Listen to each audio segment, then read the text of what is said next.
Games.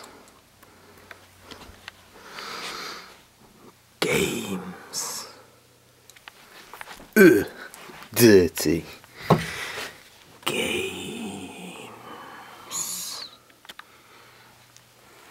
So I'm just sitting here with a cup of tea, and I thought, you know what, I want to do a video on something, and the video is kind of how to amass a decent to large collection of games, retro games, and kind of on the cheap, or as cheap as you can do. So first things first, starting out is probably a good place to start. So if I was starting out, I'd be doing what I'm doing pretty much daily now, and that is going on eBay and searching, say you're collecting for multiple systems, you just put games in and search, and what I do is nearest first.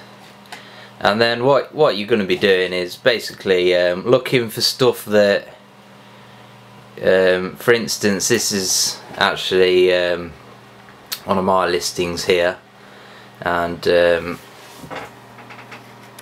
it's an Xbox, and it's something that usually the postage would be a killer on. So you want to be looking for stuff locally that you can pick up, you know, that people further afield will bid less for because they've got to pay for the postage. You know, so that's one way, picking games up in bundles. One thing that I would recommend is, if you're old enough obviously and you've got a good enough credit rating, cashback credit card or some sort of cashback. For instance, I've got an Amazon credit card, and I get basically 1% cashback, but it's paid in Amazon gift vouchers. So I get, you know, £10 for every £1,000 that I spend, and then I'll buy games using that. When it comes to buying single games, I would recommend Amazon. Reason being that basically the Music Magpie Entertainment Group or whatever are on here, and they're selling retro games and all sorts, and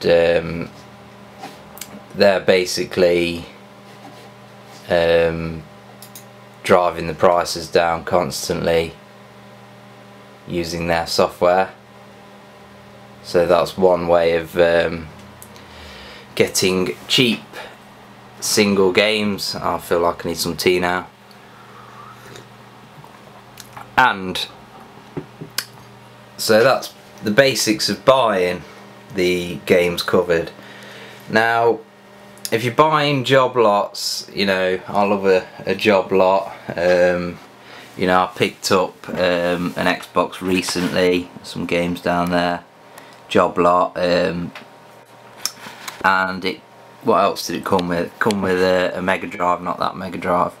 Well, basically I paid 55 quid for the whole job lot, and just the Xbox stuff, if you priced it up all, you know, singly to buy, was, you know, over 90 quid's worth of stuff. So when you're buying job lots, what you want to be doing is basically buying job lots with a decent amount of games that you need, and then selling on any doubles, and sometimes you will come across certain games, like here this job lot came with, can't focus there, Stubbs the Zombie, which is a quite rare Xbox game. If this was boxed with a manual, you know, it's 16-17 quid. you know, and you can use anomalies like that, and something like, you know, if you pick up a job lot with Shenmue 2, you know, you can use games like that to essentially get the rest of the stuff for free. And what I mean is, say you pick up a job lot of Xbox stuff, and you're a bit lucky, you get Shenmue 2 boxed and complete, and same for Stubbs the Zombie, and you pay 30 quid for that job lot with the console or whatever. There is an Xbox underneath that shit. Then you can kind of take the decision to essentially get all of that stuff free, and then pick them 2 games up at a later date, or if you're not that bothered about going for a complete collection, just not bother ever picking them up. So that's essentially you know, how you can get stuff for free in a way, although obviously there's a bit of work to it. You've got to go pick them up and whatever if it's a job lot.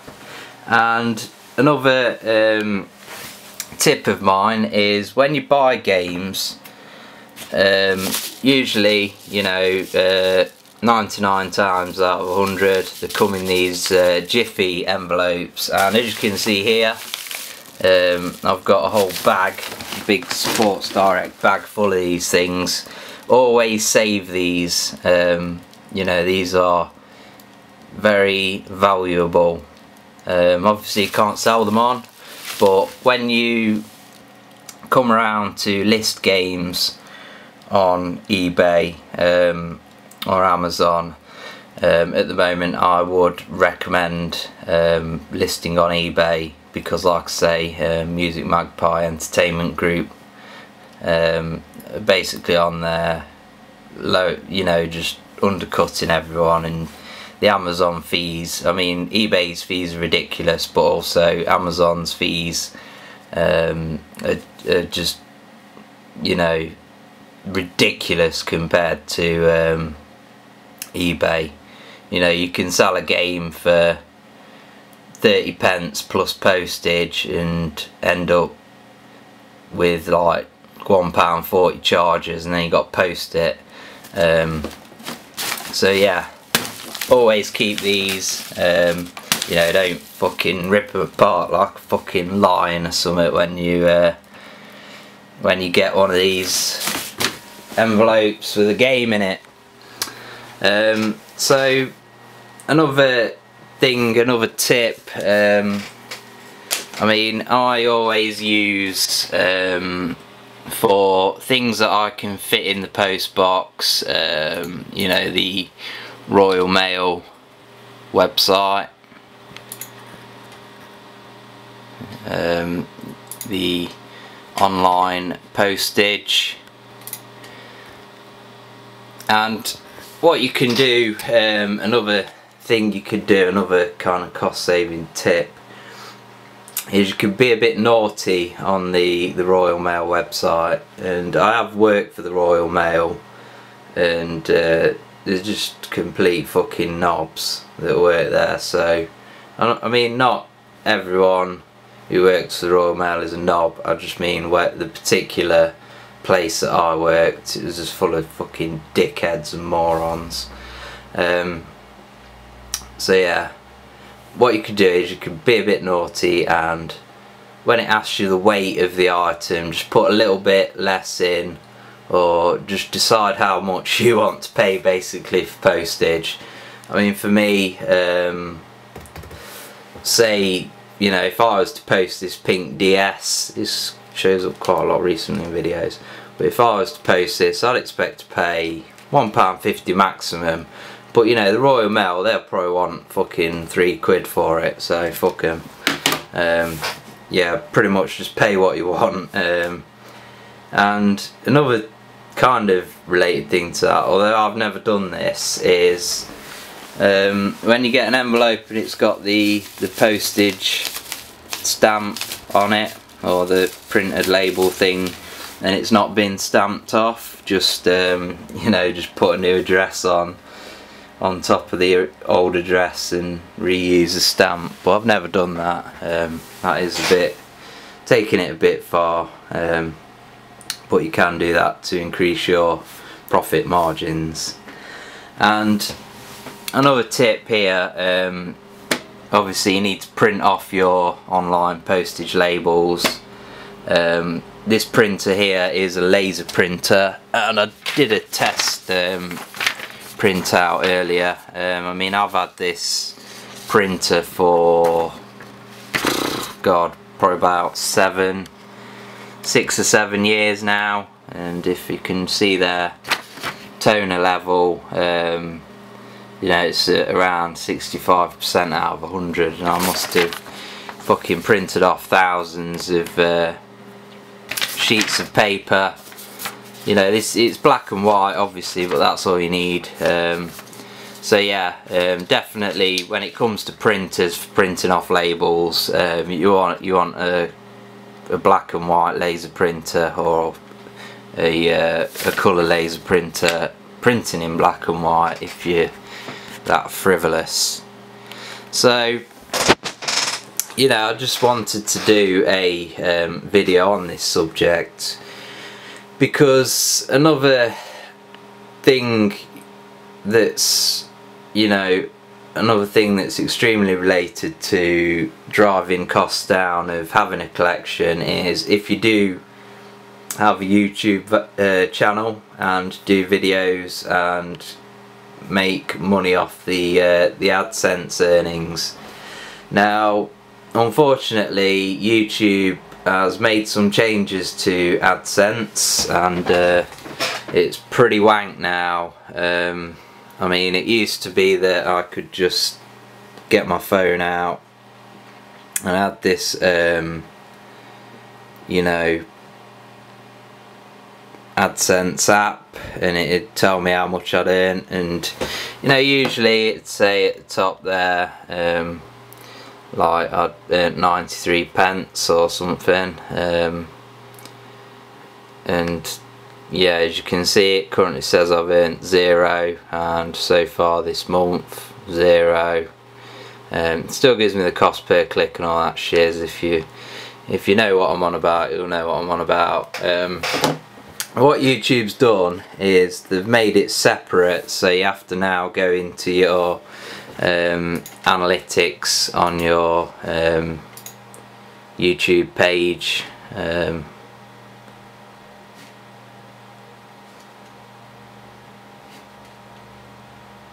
And the problem with this is that it's not in real time.